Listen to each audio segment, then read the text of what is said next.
The main objective of today's video is to break down the steps of how we can kickstart our asset progression in our early years of adulthood. End of the day, there are many people who have actually thought about starting their property journey early. However, they are often deterred by the affordability and especially now that property prices are so high. Today, I will be sharing some simple steps on how do people actually start from buying small properties to eventually upgrading to a bigger one. Let me elaborate further. In this example, let's look at the Santorini. The average price of a 463 square feet unit costs around $585,000 and the average rental is around $2,230. After factoring the costs involved like interest, MCST and property tax, which adds up to around $1,200, your net savings is around $1,025 a month. Over 5 years, you would have accumulated $61,545. If you were to sell off the property after 5 years, can we sell it for 50k profit? Just about $10,000 a year. And when we do, our total savings will now add up to $111,545. Lastly, remember when we bought this unit, we had to put down a deposit of 25%? And now that we have sold off this unit, that 25% comes back to us as well. Our current capital for our next house is now $258,000.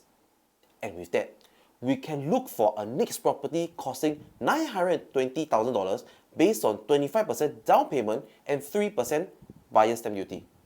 After we find our $920,000 property, the entire process can be repeated again until you have achieved your property goals. After we know how to kickstart our property journey, let's look at what are some of the possibilities and potential of smaller units in the upcoming 5 years. Since the announcement of URA ruling for non-landed residential development outside our central area, developers had to adhere by building bigger units. The minimum gross floor area, GFA, was increased from 70 square meters to 85 square meters. And for 9 designated areas, the GFA increased to 100 square meters with effect of 17 January 2019. And that is why you may realize that since 2019, developers now have to decide whether to build bigger small units, build lesser small units, or to forgo small units totally and start from 2-bedders instead, as you can see from some of the current projects due to the new URA requirements.